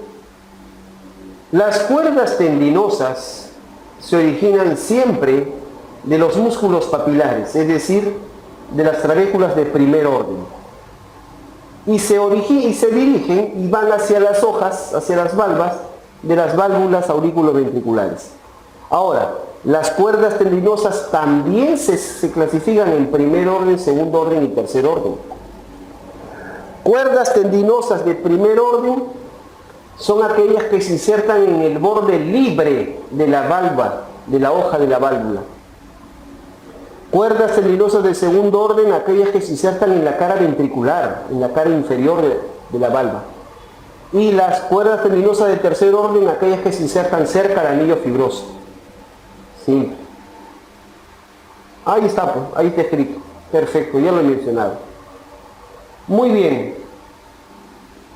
Veamos ahora, comparemos los dos ventrículos. Aquí podemos ver un corte, es un corte axial del corazón, un corte transversal al eje mayor de este órgano, corte axial del corazón, donde podemos ver las dos cavidades ventriculares, el ventrículo derecho y el ventrículo izquierdo. ¿Se entiende?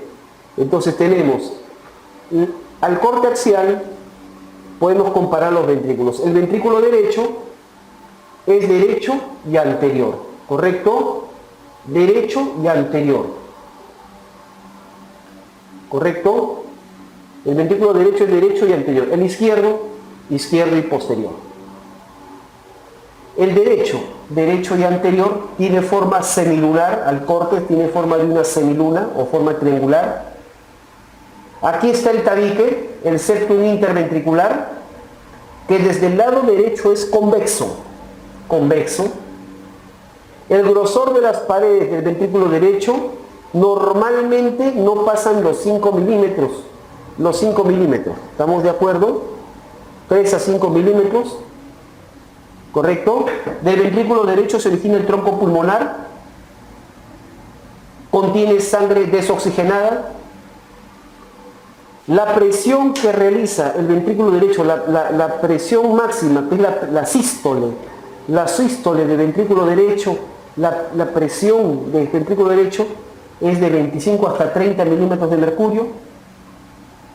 El ventrículo derecho, cuando se distiende, cuando se relaja y se llena, se llena hasta con 110 a 120 mililitros, 110 a 120 mililitros de sangre. Sin embargo, cuando se contrae durante la eyección, no bota toda la sangre, el ventrículo no se contrae y se queda seco, ¿no? Del volumen de llenado, del volumen que contiene un ventrículo, bota solamente el 70 mililitros. Si ustedes sacan el porcentaje, ¿cuánto es 70 de 110 o de 120? Estamos hablando de 55 o 60%. Eso se conoce como la fracción de eyección. La fracción de eyección es el porcentaje de volumen que eyecta, que expulsa un ventrículo con respecto a su volumen de llenado. ¿Ok? Perfecto. Entonces vemos nosotros acá el ventrículo derecho, que ya en una vista más panorámica podemos darnos cuenta de que el ventrículo derecho tiene una porción superior que se llama la cámara arterial. Esta porción superior esto es parte de todo esto es ventrículo derecho. Todo esto es ventrículo derecho. El tronco pulmonar recién comienza de aquí para arriba. Todo esto es ventrículo derecho. Tiene dos porciones. Arriba, cámara arterial y abajo, cámara ventricular. La cámara arterial tiene paredes lisas y se le conoce como el cono arterioso o infundíbulo pulmonar o cámara arterial. Es la porción superior del ventrículo derecho, de donde se va a originar el tronco pulmonar. Esta porción se llama cono arterioso, infundíbulo pulmonar o cámara arterial, de paredes lisas. Y abajo la cámara ventricular de paredes rugosas, donde están las trabéculas carnosas de primer, segundo y tercer orden y las cuerdas tendinosas que ya he descrito. ¿Ok? La cámara arterial y la cámara ventricular están separadas por un relieve que se denomina la banda parietal o cresta supraventricular. Cresta supraventricular de His le llaman. Y en la parte posterior tiene un engrosamiento más acentuado. Un engrosamiento, el engrosamiento posterior de la cresta supraventricular, a eso se denomina el espolón de Wolf. Espolón ventricular o espolón de Wolf, que se localiza en el ángulo formado por la válvula tricúspide y la cámara arterial o infundíbulo pulmonar. ¿Correcto? Muy bien, sencillo entonces. La cámara ventricular, ¿no? ¿Correcto? Contiene trabéculas carnosas, músculos papilares. Trabéculas carnosas de primer orden, músculos papilares, que son tres. Anterior, lo vemos acá, que tiene dos cabezas, posterior y medialo septal. Este músculo papilar medialo septal es conocido clásicamente como el músculo de Luschka. Trabéculas carnosas de segundo orden, miren este famoso puentecito. En la denominada banda moderadora o fascículo arqueado. Y de tercer orden, este relieve, la banda septal o trabécula septomarginal. La banda septal o trabécula septomarginal con la banda moderadora o fascículo arqueado se continúan en uno solo y contienen la rama derecha del haz de His, que es parte del sistema eléctrico del corazón. Sí. Ahora hablemos del ventrículo izquierdo. Ya hemos hablado del ventrículo derecho, ahora veamos el ventrículo izquierdo, que al corte axial está en posición izquierda y posterior. Tiene forma circular. Desde el ventrículo izquierdo el septum interventricular se ve cóncavo. Contiene sangre oxigenada. Sus paredes son de 10 a 15 milímetros, es decir, es 3 veces más grueso que el ventrículo derecho. El ventrículo derecho era de 3 a 5, ¿se acuerdan? De 3 a 5 milímetros, el izquierdo de 10 a 15, o sea, 3 veces más grueso. Muy bien, da origen a la arteria aorta. La presión sistólica, la máxima presión que realiza es 120 milímetros de mercurio, 4 veces más que en el ventrículo derecho. El ventrículo derecho era 25 a 30, este es 120, normalmente hablando, 4 veces mayor de presión sistólica. El volumen de lo curioso acá es que si el ventrículo izquierdo es más grueso, más fuerte, realiza mayor presión, tiene mayor grosor de paredes, lo curioso es que en estos dos últimos criterios los dos ventrículos coinciden. El volumen de llenado es el mismo en los dos ventrículos, 110 a 120 mililitros. Y el volumen de eyección, la fracción de eyección también es la misma en ambos ventrículos. Este es un dato interesante. Entonces, si bien es cierto, los dos ventrículos al contraerse no ejercen la misma fuerza, pero sí botan el mismo volumen de sangre.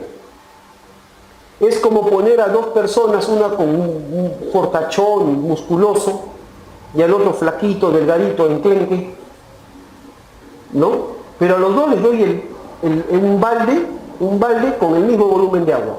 Y a los dos les pido que boten el agua lo más lejos que puedan. Evidentemente el fortachón va a botar el agua a mayor distancia. El flaquito va a agarrar el agua y se va a mojar los pies. No la va a poder botar muy lejos. Pero los dos están botando el mismo volumen de agua. Esa es la similitud que hago cuando hablo del volumen de eyección de ambos ventrículos. Los dos botan el mismo volumen. ¿Estamos de acuerdo? Muy bien. El ventrículo izquierdo, ya visto en otro corte, podemos observar que presenta trabéculas carnosas de primer, segundo y tercer orden. Las de primer orden, los músculos papilares son dos nada más, anterolateral y posteromedial, y mandan cuerdas tendinosas a la válvula mitral. Y no hay, digamos, trabéculas notables con nombres propios como si habían en el ventrículo derecho. Perfecto, sencillo. Bien, hablemos un poquito sobre el esqueleto fibroso del corazón y sus válvulas. El esqueleto fibroso del corazón es una estructura constituida por tejido conectivo denso, no conductor.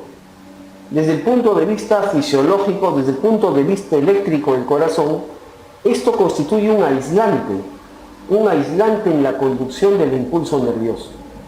Es por eso que, por ejemplo, cuando el sistema eléctrico se activa en el nódulo sinusal, el marcapaso cardíaco que se encuentra en la parte alta del ventrículo de la aurícula derecha, en la parte alta de la aurícula derecha, ¿no? El impulso eléctrico viaja por las paredes de la aurícula, sin embargo no pasa a las paredes de los ventrículos. ¿Me dejo entender? No pasa a las paredes de los ventrículos, sino que va a pasar al otro nódulo, y el cual se va a originar un haz que viaja por el tabique interventricular y de ahí va a subir por las paredes de los ventrículos. Vamos a ver dentro de un rato por qué. Separa el miocardio de aurículas y ventrículos, constituye la base fisiológica del corazón. Así como hablaba al inicio, que el corazón tiene un ápex, un vértice y una base anatómica, la base fisiológica está a nivel del esqueleto fibroso del corazón. Muy importante. Está conformado por 4 anillos fibrosos: el anillo pulmonar, el anillo aórtico, el anillo tricuspidio o aurículo ventricular derecho y el anillo mitral o aurículo ventricular izquierdo. Y 2 trígonos fibrosos. Aquí lo vemos mejor. El anillo pulmonar es el más anterior. El anillo aórtico está detrás y a la derecha del anillo fibroso pulmonar. El anillo aurículo ventricular derecho, o sea, tricuspidio, está detrás y a la derecha del anillo aórtico. El anillo aurículo ventricular izquierdo, o sea, mitral o bicúspide, está detrás y a la izquierda del anillo aórtico. ¿Correcto? Y los trígonos, el trígono fibroso, el trígono derecho, se encuentra entre el anillo aórtico, el anillo aurículo ventricular derecho izquierdo, y el trígono fibroso izquierdo entre el anillo aórtico y el trígono aurículo ventricular izquierdo. Sencillo. ¿Quedó claro? Bastante simple. Muy bien. Las válvulas del corazón. Hay 4 válvulas importantes, 4 válvulas principales, que son las válvulas auriculoventriculares, derecha e izquierda, las válvulas auriculoventriculares, derecha e izquierda, llamada la derecha tricúspide porque tiene 3 valvas, 3 hojas, y la izquierda bicúspide mitral porque tiene solo 2 valvas. Y tenemos las válvulas sismoideas o semilunares.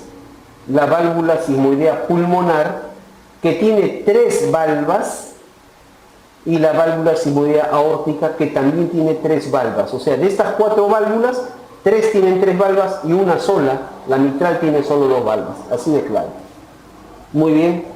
Las válvulas auriculoventriculares, la derecha la tricúspide, la izquierda la mitral. En la tricúspide hay 3 valvas. 3 valvas. ¿Cuál es la posición? Anterior, posterior y septalomedial. En la mitral, 2 valvas, anteromedial, posterolateral. ¿Correcto? Tanto la válvula tricúspide como la bicúspide mitral, en cada valva tiene forma de una hoja, en la cual se insertan las cuerdas tendinosas, que provienen de los músculos papilares del respectivo ventrículo. ¿Para qué sirven estas válvulas? Para asegurar el flujo neto, o sea, unidireccional, el flujo neto sanguíneo de aurícula a ventrículo. Es decir, cuando la aurícula se llena de sangre y vence la presión del ventrículo derecho, entonces esta válvula se abre.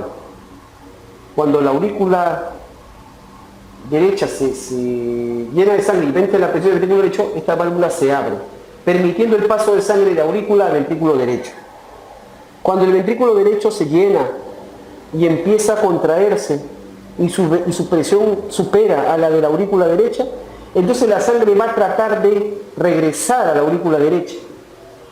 Por eso es que estas válvulas se invierten, tratan de abrirse hacia la aurícula, pero las cuerdas tendinosas se lo impiden. De tal manera que, como vemos en este gráfico, las válvulas quedan así, cerradas, como infladas, sujetadas hacia abajo por las cuerdas tendinosas. ¿Estamos de acuerdo? Ahora, eso no quiere decir que no regrese ni una gota de sangre del ventrículo derecho a la aurícula. Por supuesto que regresa un pequeño volumen fisiológico. Hay un reflujo fisiológico normal, pero el flujo neto, es decir, la cantidad mayor, el flujo neto debe ser hacia el ventrículo. Si por alguna razón esta válvula permite el retorno de mayor volumen de sangre hacia la aurícula, estamos frente a una insuficiencia valvular. ¿Estamos claros? Frente a una insuficiencia. Entonces, por eso es que esta válvula es muy importante. Tanto en el lado derecho, la tricúspide, como en el lado izquierdo, la mitral. ¿Ok? Sí. Muy bien. En el caso de las válvulas simoideas o semilunares, cada una tiene 3 valvas. Y la cosa es muy curiosa, muy interesante. En la válvula pulmonar son 2 valvas posteriores con P de pulmonar y una anterior. Entonces en la válvula simoidea pulmonar mandan las P, las posteriores, versus una anterior. Y en la aórtica es al revés, mandan las A, 2 anteriores y una posterior. Fácil. Muy bien. Tanto la válvula simoidea aórtica como la pulmonar, las valvas no están sujetas a cuerdas tendinosas. Las válvulas simoideas aórtica y pulmonar no funcionan por cuerdas tendinosas. Aquí no se insertan las cuerdas tendinosas. ¿Cómo funcionan? Primero, las válvulas simoideas aórtica y pulmonar tienen forma de canastillas o bolsillos. Son como unos pequeños bolsillos cuya cavidad mira hacia la arteria, mira hacia afuera, hacia la arteria. Esta cavidad de las válvulas simoideas, tanto en la aórtica como en la pulmonar, se denomina seno de Valsalva y mira hacia la arteria. Entonces, cuando la sangre sale del ventrículo hacia la arteria, que es el flujo que debe asegurar, el flujo sanguíneo debe salir hacia la arteria, entonces estos bolsillos se pegan a las paredes, se pegan a la pared, abriendo el espacio entre ellos y permitiendo que la sangre salga hacia la arteria. Pero la arteria, especialmente las grandes arterias como la aorta y la pulmonar, son arterias elásticas, tienen un gran componente elástico en su capa media. Estas arterias se distienden y van a tratar de regresar a su forma original, empujando la sangre tanto hacia afuera como tratando de hacerla regresar hacia el ventrículo. En ese momento, cuando la sangre trata de regresar hacia el ventrículo, estos senos de Valsalva, que son los espacios que forman estas valvas, se llenan de sangre y se juntan las tres valvas, cerrando el espacio entre ellas e impidiendo que la sangre continúe regresando hacia el ventrículo. Y se juntan, por eso es que en el centro de estas valvas hay un cachito acá, un puntito que se llama nódulo. Si estamos en la válvula aórtica, se llama nódulo de Arancio. Y si estuviéramos en la válvula pulmonar, se llama nódulo de Morgagni. ¿Correcto? Muy bien. La función de estas válvulas es la misma que la válvula auriculoventricular, asegurar el flujo unidireccional, el flujo neto, en este caso del ventrículo hacia la arteria. Ahora, esta imagen de acá me muestra la válvula sigmoidea aórtica. ¿Por qué? Porque aquí puedo ver estos orificios. Estos orificios se llaman los ostium coronarios, los orificios de origen de las arterias coronarias que nacen de la aorta. ¿Ven? Están naciendo de los senos de Valsalva anteriores de la válvula sigmoidea aórtica. En la pulmonar no hay orificios. Y este esquema nos muestra de una manera bastante didáctica los focos de auscultación principales de las válvulas cardíacas, ¿no? Tenemos, miren ustedes acá, la válvula, ¿cómo se ausculta? Por ejemplo, esto es lo que en semiología le llaman los focos de punta y los focos de base. Los focos de punta son los focos tricuspidio y mitral. Donde auscultamos, podemos escuchar los ruidos de la válvula tricúspide. Los podemos auscultar con mayor frecuencia en el tercio inferior o en la parte inferior del cuerpo esternal. O si no, también acá, quinto espacio intercostal izquierdo junto al esternón. El foco mitral, quinto espacio intercostal izquierdo con la línea medio clavicular, o si quieres a 8 o 9 centímetros del borde del esternón. ¿Ok? Muy bien. Los focos de base, aórtico y pulmonar. El foco aórtico lo oculto en el segundo espacio intercostal izquierdo, derecho, segundo espacio intercostal derecho junto al esternón. Y el foco pulmonar lo oculto en el segundo espacio intercostal izquierdo junto al esternón. ¿Ok? Bastante sencillo, ¿verdad? Focos de ocultación. Inervación del corazón. ¿Cómo está inervado el corazón? Para entender cuál es la inervación, el impulso eléctrico que recibe el corazón, hay que entender que este órgano tiene dos sistemas de inervación. Tiene un sistema intrínseco propio de él, le llamamos clásicamente el sistema cardionector, y que está formado no por fibras nerviosas, no son neuronas, son miofibrillas, es decir, miocitos cardíacos que se han especializado en la generación de descargas eléctricas, se despolarizan, es muy interesante esto, ¿correcto? Son miofibrillas especializadas en la generación y transmisión de impulsos eléctricos y que mantienen el automatismo cardíaco, es decir, los que inician la contracción y mantienen la frecuencia, el ritmo y la fuerza de esta. ¿Estamos de acuerdo? Mientras que el corazón, si fuera solamente por ese sistema, si el corazón estuviera regido solamente por el sistema cardionector, el corazón latiría siempre a la misma velocidad y con la misma fuerza. No podría variarla. ¿Me dejo entender? Por eso es que el corazón recibe aparte otro sistema, el sistema extrínseco, que está conformado por lo que denominamos el plexo cardíaco, el cual está formado, por fibras nerviosas, axones de neuronas, simpáticas y parasimpáticas, que se encargan de aumentar o disminuir respectivamente la fuerza, la frecuencia y las contracciones cardíacas. ¿Ok? Bastante simple. Entonces aquí tenemos la secuencia, este orden, esta numeración que he puesto marca la secuencia, el orden que sigue el sistema cardionector, el sistema intrínseco.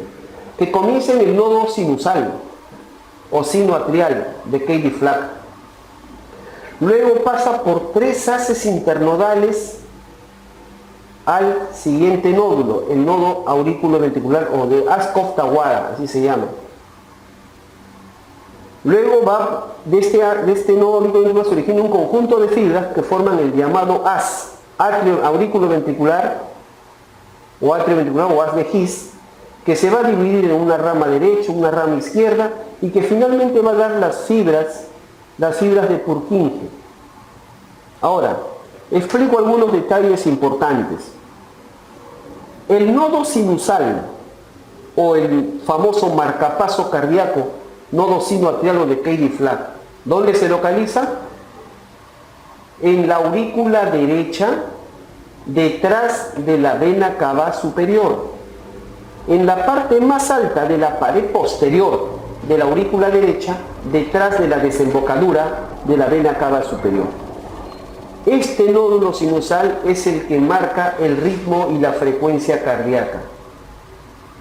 Genera descargas con una frecuencia de 60 a 100 descargas por minuto. Por eso es que el corazón late, la frecuencia cardíaca es de 60 a 100 latidos por minuto. ¿Estamos de acuerdo? Y estoy hablando de frecuencia cardíaca, no estoy hablando de pulso. La frecuencia cardíaca se ausculta o se palpa en el corazón. No es exactamente igual que el pulso, que está formado por la distensión de arterias periféricas. ¿Estamos de acuerdo? Entonces, la frecuencia cardíaca es de 60 a 100 latidos por minuto, ya que el nodo sinusal descarga a esta frecuencia. Muy bien. Una vez que este nódulo sinusal envía sus descargas, ¿correcto? Envía sus descargas, un grupo, parte del impulso eléctrico, baja por las paredes de las aurículas, por las paredes de la aurícula derecha. ¿Me dejo entender? Sin embargo, el impulso eléctrico que baja por la aurícula derecha ayuda a contraer la aurícula derecha, pero ese impulso eléctrico no pasa al ventrículo derecho. ¿Por qué? Porque había un sistema aislante. ¿Se acuerdan? El esqueleto fibroso del corazón es un sistema aislante. El impulso eléctrico que baja por las paredes de la aurícula, ¿correcto?, va a pasar de la aurícula derecha a la aurícula izquierda y contrae las aurículas, pero no pasa a los ventrículos, ya que el esqueleto fibroso se lo impide. Y si pasara, teóricamente, si el impulso eléctrico que baja por las paredes de las aurículas, teóricamente lograra pasar a los ventrículos, entonces haría que el ventrículo empiece a contraerse de arriba para abajo, de arriba hacia abajo. Las aurículas se contraen de arriba hacia abajo porque esa es la dirección de su impulso eléctrico. Las aurículas se contraen de arriba hacia abajo, ¿correcto? Pero el impulso eléctrico queda ahí, no pasa a los ventrículos, gracias al sistema aislante que es el esqueleto fibroso. Si no hubiera esqueleto fibroso aislante, los ventrículos también empezarían a contraerse de arriba hacia abajo. Y eso no es así. ¿Estamos claros? Muy bien. Como el impulso eléctrico que baja por las paredes de las aurículas no pasa a los ventrículos, entonces requerimos de otra vía para que el impulso eléctrico pueda pasar a los ventrículos. Y esa vía está dada por 3 haces internodales. Estos 3 haces internodales están formados por la alineación de fibras de miocitos que conducen a mayor velocidad del impulso eléctrico y que se van a reunir en el segundo nodo, que es el nódulo aurículo-ventricular de Ascoff-Tawara. Por eso se llaman haces internodales, porque comunican el nodo sinusal con el nodo aurículo-ventricular. Este segundo nodo aurículo-ventricular, ¿se localiza dónde?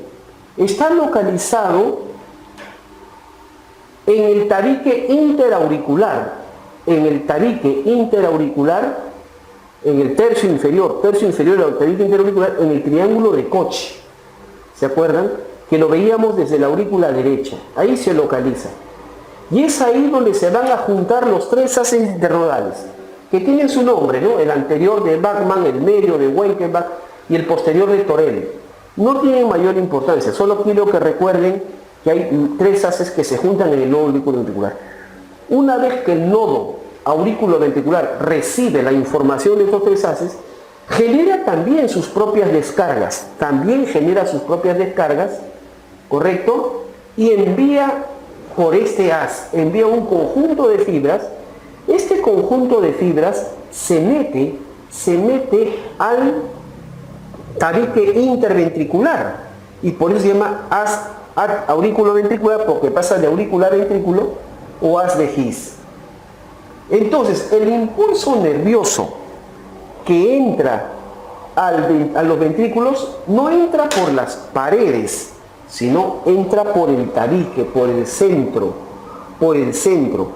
Llega hasta cerca de la punta del corazón y de ahí sube, como pueden apreciar ustedes acá, sube, las fibras van a subir, de la punta suben. ¿Por qué? Porque si bien es cierto, las aurículas se contraen de atrás hacia adelante o de arriba hacia abajo, los ventrículos lo hacen al revés.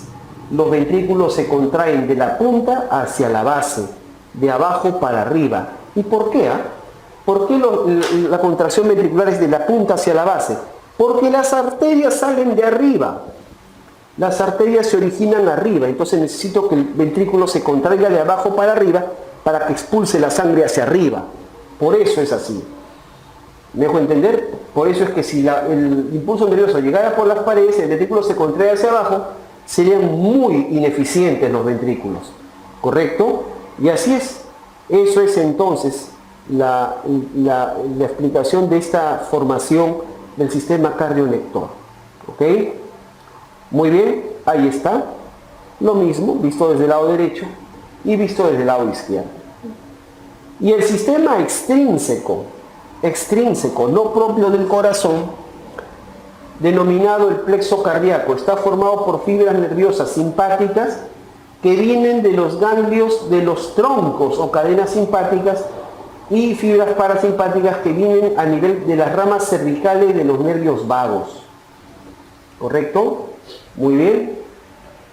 Este plexo cardíaco está formado por 6 fibras simpáticas, 3 de cada vago, nervio cardíaco,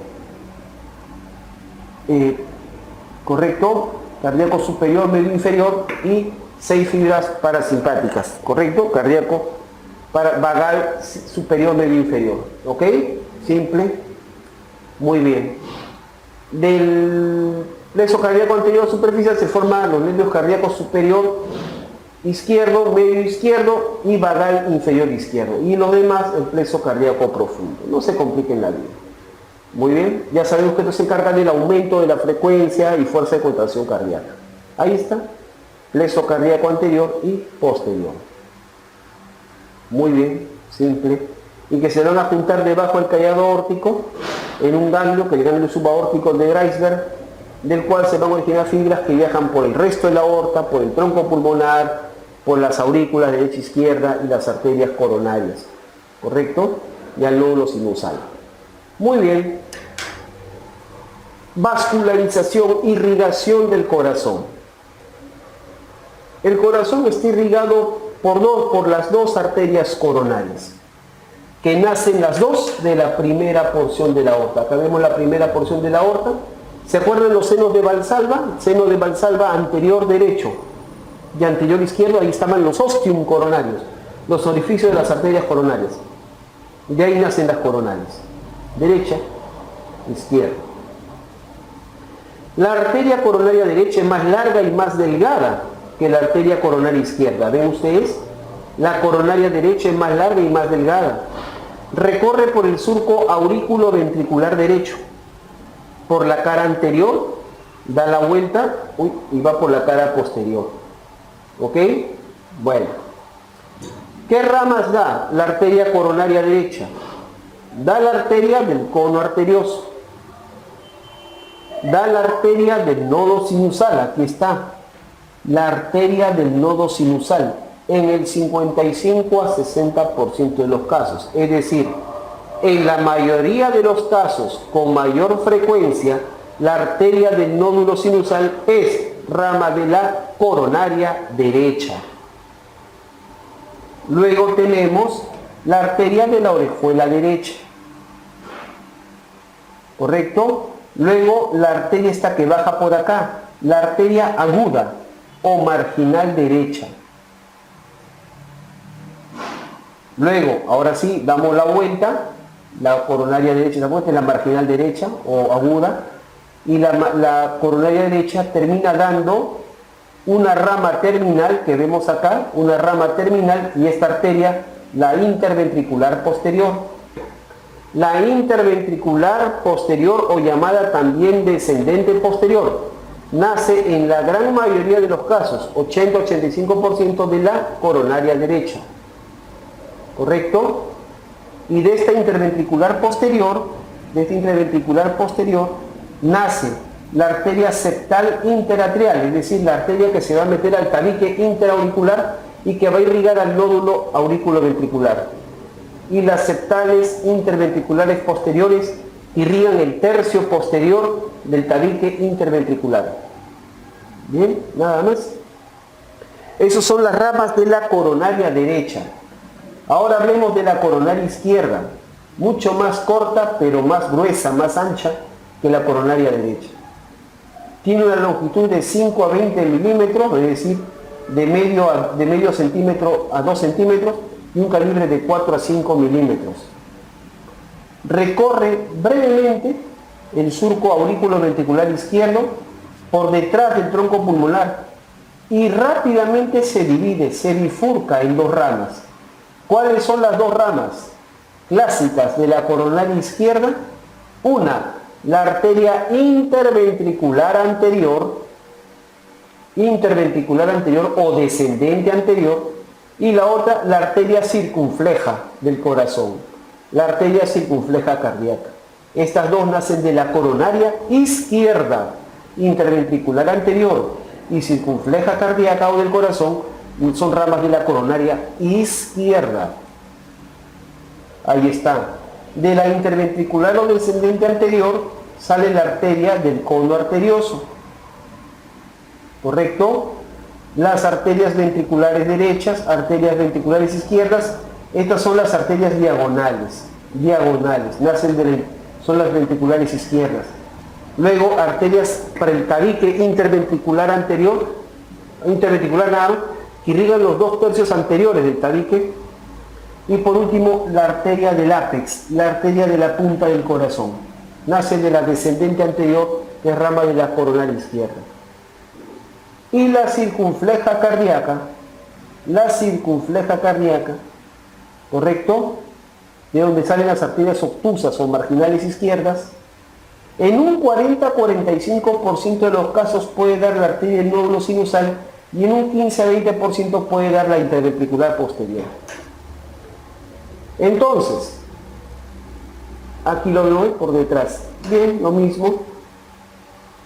Entonces, en términos de frecuencia, la arteria del nódulo sinusal, en la mayoría del sistema eléctrico del corazón, formado por el sistema cardiolector, ¿no? El sistema eléctrico intrínseco propio del corazón, que está formado por el nodo sinusal, los haces internodales, el nodo auriculoventricular, el haz auriculoventricular o haz de His y las fibras de Purkinje, está irrigado en su gran mayoría de veces por la arteria coronaria derecha.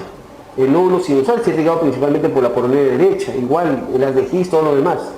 ¿Ok? El nódulo auriculoventricular de Ascoff-Tawara también. Entonces, por eso es tan importante la coronaria derecha. La coronaria derecha consideramos es la principal arteria del corazón, ya que irriga principalmente el sistema cardiolector, el sistema eléctrico. De allí que, por ejemplo, cuando hay isquemias o infartos cardíacos que rápidamente debuten con una alteración de tipo eléctrica del corazón, lo más probable es que sea por alguna rama de la coronaria derecha. Y si más bien hay una isquemia, un infarto de corazón que debuta más que todo con alteraciones hemodinámicas, es por ramas de la coronaria izquierda. Así de claro. Salvo que hayan pues excepciones digamos, en las frecuencias de origen de estas ramas, pero que se detectan rápidamente con una buena lectura y un electrocardiograma. Muy básico. Muy bien. Perfecto. Ahora, hay un concepto importante que también es necesario mencionar, el tema de dominancia coronaria o dominancia cardíaca, que está determinada por el origen de la arteria interventricular o descendente posterior. Es decir, si esta arteria interventricular posterior nace de la coronaria derecha, entonces hay dominancia coronaria derecha. Si nace de la circunfleja, que es rama de la coronaria izquierda, entonces hay dominancia izquierda. ¿Estamos claros? Entonces, en las personas generalmente encontramos que el 80-85% de los casos hay dominancia derecha porque nace de la coronaria derecha. Pero en un 15-20% de los casos nace de la circunfleja, que es rama de la coronaria izquierda, entonces dominancia izquierda. ¿Correcto? Ahí está, dominancia izquierda. Hay un 5% de casos donde se habla de codominancia, es decir, tanto la coronaria derecha como la circunfleja dan una descendente posterior, ¿correcto? Muy bien. Y se acabó, muy sencillo. Y el drenaje venoso del corazón. Perfecto. El drenaje venoso del corazón. El drenaje venoso del corazón es por medio del seno venoso coronario. La principal vena del corazón es el seno coronario, seno venoso coronario. Este seno venoso coronario se forma por la dilatación de una vena, esta venita que vemos acá, la vena interventricular anterior. La vena interventricular anterior, o llamada también cardíaca mayor. Cardíaca mayor, vena cardíaca mayor o interventricular anterior sube, da la vuelta y se dilata. ¿Lo ven acá? Se dilata. Este es el seno venoso coronario, la principal vena del corazón. ¿Dónde se ubica? En el surco aurículo-ventricular posterior, izquierdo. Surco aurículo-ventricular posterior, izquierdo. Es por ese motivo que algunos autores a este surco le llaman el surco coronario, porque ahí está el seno venoso coronario, la principal vena del corazón. ¿Cómo nace este seno venoso coronario? Por la dilatación de la vena interventricular anterior o vena cardíaca mayor. Una vez que se ha formado, recibe luego 4 venas más.